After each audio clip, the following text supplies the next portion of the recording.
Now this is completely ridiculous.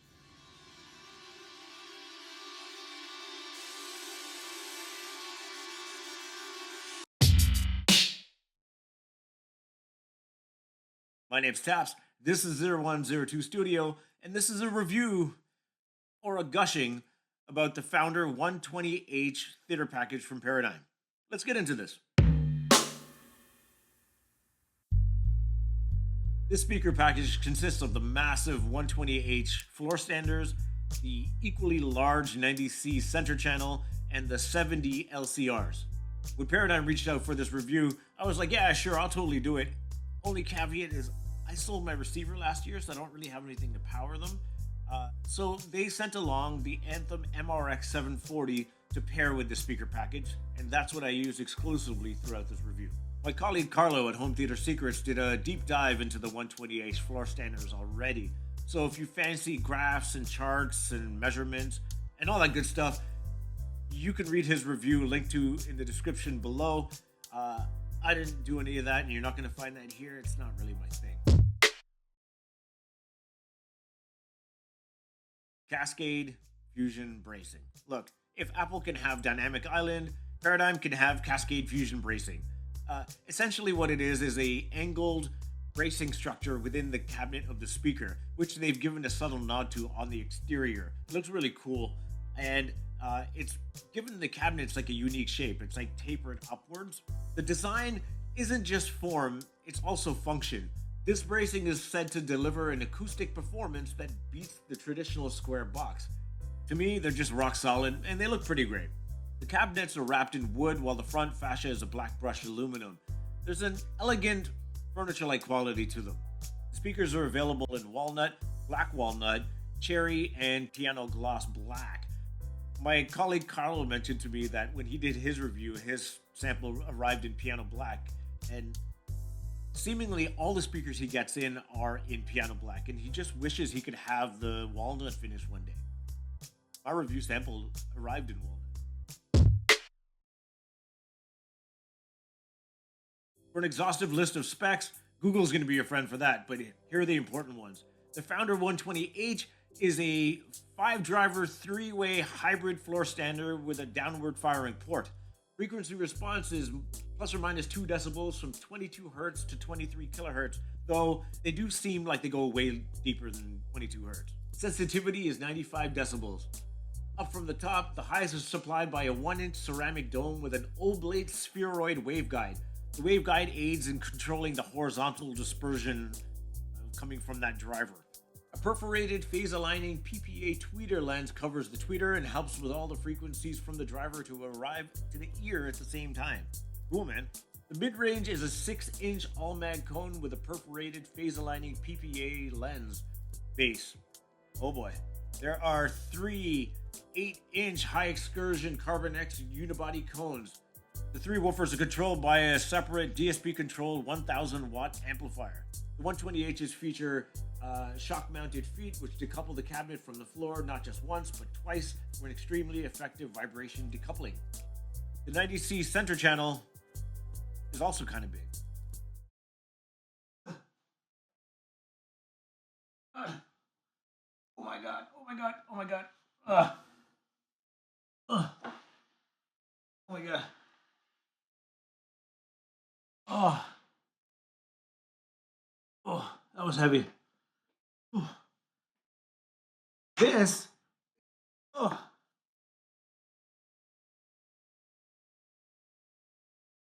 this is the center channel. Look at the size of this thing. This is the center channel for the Founder series. Holy balls. This is what took up basically all the space on our TV stand. And because I hadn't mounted our TV yet, I put the TV on top of this guy. It's a 4-driver, 2-passive radiator, 3-way center channel with a sealed enclosure. The 1-inch all-max ceramic dome with the same oblate spheroid waveguide and a perforated phase-aligning PPA tweeter lens. The mids, that's a bit different than the floor standards. It's a 6-inch all-mag coaxial driver. The base cones are 7-inch high excursion Carbon X unibody cones, and the two passive ones are exactly the same, they're just passive. Frequency response is plus or minus 2 decibels from 55 hertz to 23 kilohertz. Sensitivity is 94 decibels, and it's 48 pounds. The Founder LCRs are a 4-driver, 3-way, sealed enclosure, bookshelf, stand mount speaker. For highs, it's the same as the other speakers. It's a 1-inch ceramic dome thing with the oblate spheroid waveguide thingamajiggy and the phase aligning tweeter lens. The mid-range is the same as the center channel. It's a 6-inch coaxial cone, while the bass drivers this time are 5.5-inch versions of the Carbon X unibody cones. Frequency response on the LCRs are plus or minus 2 decibels from 79 hertz to 23 kilohertz. Sensitivity 92 decibels, and they're 30 pounds. As the name suggests, the 70 LCRs can be used as mains paired with another as a center, giving you a left, center, right configuration. And so long as you pair them with a subwoofer, you should be treated to a really good system. The Anthem MRX 740 is an 11.2 preamplifier, 7-channel amplifier AV receiver. It's rated at 140 watts power continuous into 8 ohms. It's Dolby Atmos, DTS-X, and IMAX enhanced. Includes ARC, HDMI 2.1, 8K upgradable. So you're pretty much covered off. It's an amazing full-featured receiver. It looks great and satisfyingly different than everything else on the market, and it has the potential to be as easy or as complicated as you want it to be. Setting these up is a whole thing. Starting with the 120H floor standers, they need to be set up as a pair, and out of the box, they all come out as left channels. So you connect a micro USB to the one that's in the right position, and then you go on to the Arc Genesis app and you say, hey, that's the right speaker. It'll figure out which one the left speaker is. It'll pair them together and you're off to the races. Once that's done, you need to set up the rest of the speakers. Arc setup for a full set of speakers is rather involved.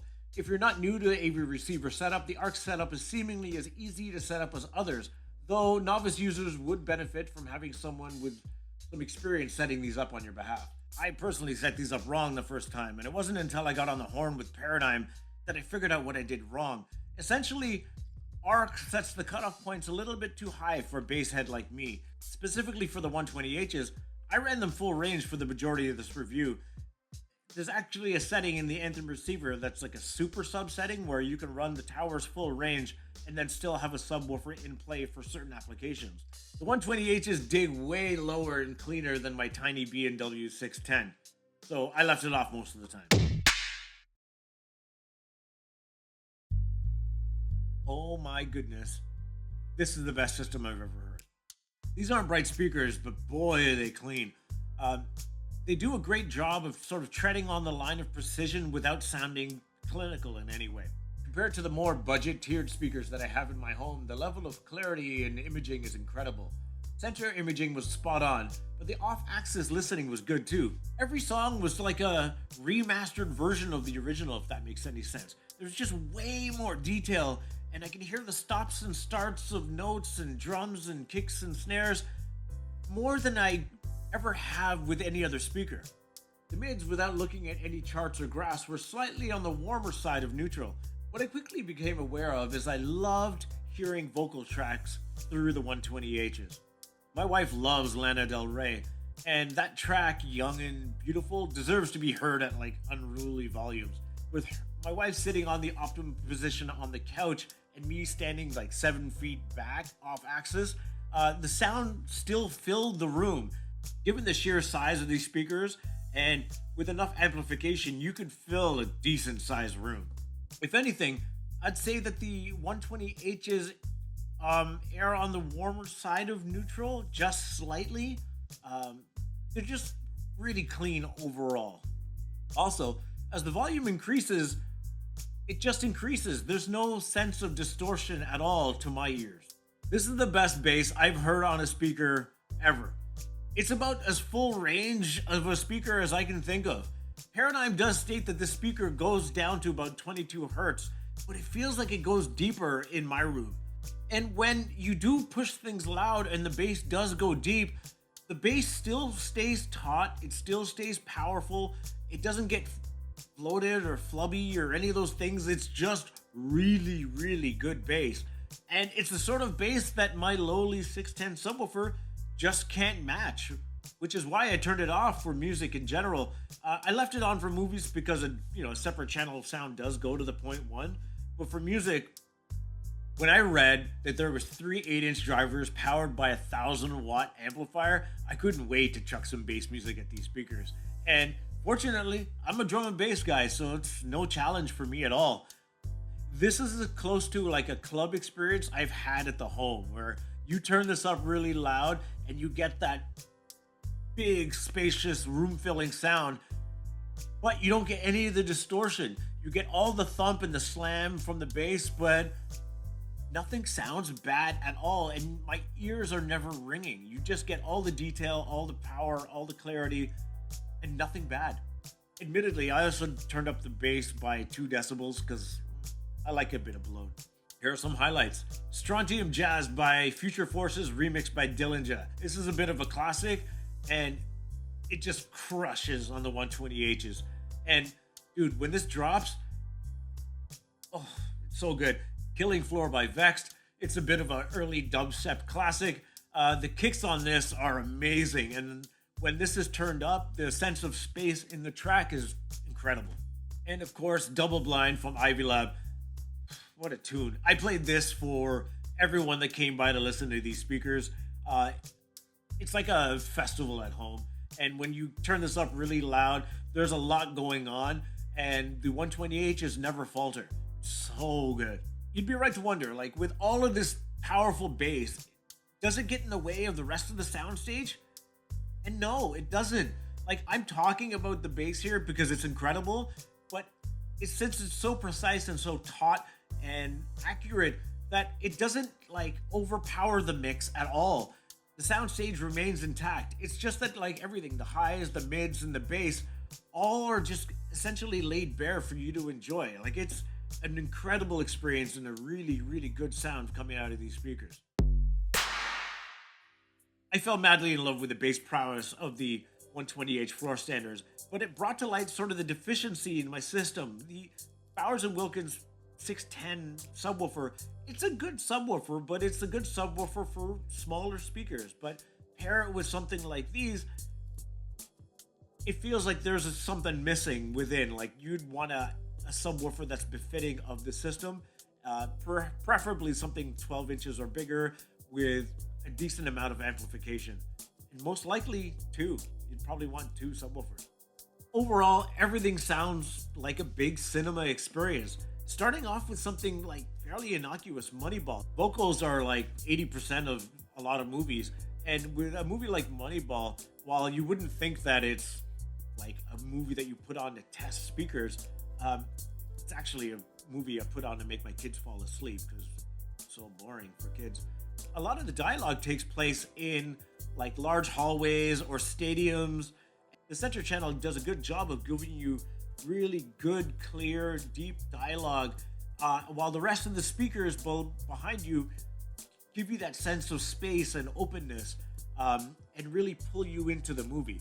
It's a really cool experience. Overlord, of course I tried this. It's all gunshots and explosions, and it really is a video game come to life. And through these speakers, everything was there. Like, you had great dialogue, every gunshot, every explosion was super impactful.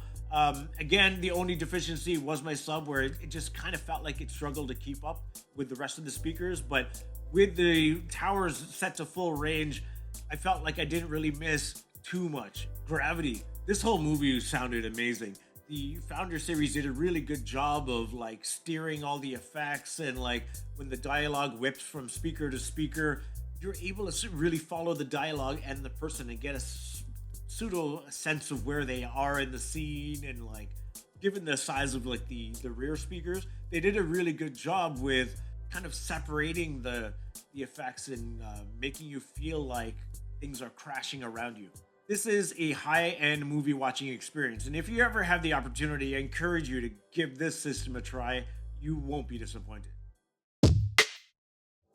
MRX 740, it just rules. And I'll get into more detail on that receiver in a separate review, but for the sake of just mentioning it a little bit, it was an amazing partner for the Founder series theater package. Never once did I feel like I was out of juice. Uh, I was able to just seemingly turn up the volume willy nilly and not worry about it. And for two channel listening, it was seemingly on par, or if not better than things like, well, it's way better than the NAD that I have back there. And it was kind of on par with the Cambridge amplifiers that I have in the house too. It's really, really good for two channel listening. And I think I mentioned it off the top, but if you need like a do it all, like AV receiver that you also want to use for music, this is the one. Having a setup like this from Paradigm and Anthem was a dream come true. And to be honest, I'm sad to see it go. In the future, when I am looking to build out my own home theater system, it's going to be high on the list. I'm just going to have to save up for it.